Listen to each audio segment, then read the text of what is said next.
Hello সবাইকে। তো তোমরা সবাই কেমন আছো? আমিও ভালো আছি। তো আজকে একটা ভিডিও, আমার খুব পছন্দের ভিডিও নিয়ে এসেছি।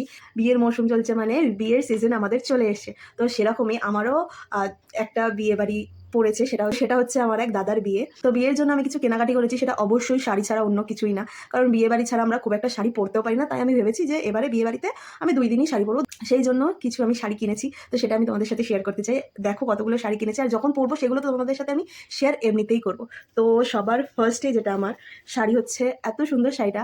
আমি এটা ভেবেছি যে আমি পরবো কি পরবো না আমি বুঝতে পারছি না, বাট শাড়িটা কিন্তু খুবই সুন্দর। এই যে এরকম একটা শাড়ি কিনেছি, এত সুন্দর শাড়িটা, পুরো পাড়টা এরকম আর গোল্ডেন কালারের মধ্যে কাজ।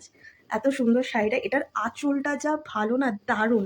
এটা হচ্ছে শাড়িটার আঁচলটা, জাস্ট আঁচলটা এত সুন্দর না, আমার এই আঁচলটা দেখেই বেশি পছন্দ হয়েছে। আর সবচেয়ে বেশি পছন্দ হয়েছে যে এতটা মানে সুন্দর কাজের পাড়, আর এতটা সুন্দর শাড়ি, তো এটা আমি হাতছাড়া করতে আমি চাইছিলামই না। তো এটা হচ্ছে ফার্স্ট শাড়ি। এটা হচ্ছে আমার গিফট পাওয়া শাড়ি, আমি তোমাদের সাথে আগে শেয়ার করিনি। এটা হচ্ছে আমার ভাই গিফট করেছিল আমাকে। সেটা আঁচলটাও খুবই সুন্দর, এরকম লেস লাগানো। তো শাড়িটা হচ্ছে দুটো কালারের। এই যে এটা হচ্ছে তোমার আঁচলের সাইডটা এটা, আর এটা হচ্ছে তোমার অল ওভার বডিতে যে কাজটা করে সেটা।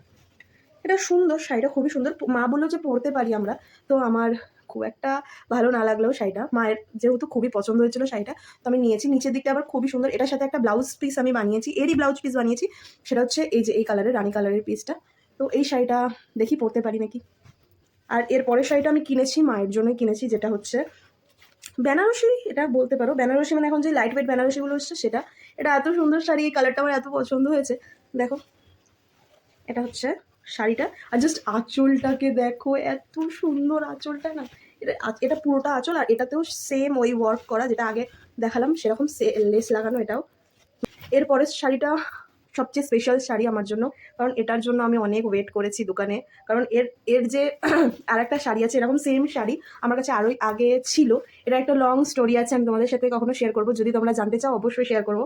তো এটা আমার কাছে সবচেয়ে ইম্পর্টেন্ট শাড়ি এই কারণেই, কারণ এটা আমি অনেক কষ্ট করে পেয়েছি। কারণ এটার আরেক মানে সেম শাড়ি খুঁজে পাচ্ছিলাম না। এরকমই ছিল, আর একটা একটু একটু আলাদা টাইপের, কিন্তু এরকম সেম একদম কালারের শাড়ি ছিল ওটা। ওই স্টোরিটা যদি কেউ জানতে চাও আমাকে অবশ্যই জানিও, তো আমি অবশ্যই জানাবো তোমাদের। আর এটা এত সুন্দর শাড়িটা না, আমার উপর আমার এই কালারগুলো খুব ভালো লাগে। আমার একটা চুড়িদার আছে, আমি যেটা আমার জন্মদিনে ক্যারি করেছিলাম, সেটাও এরকম কালারের, আর এই কালারের শাড়ি আমার খুবই পছন্দ।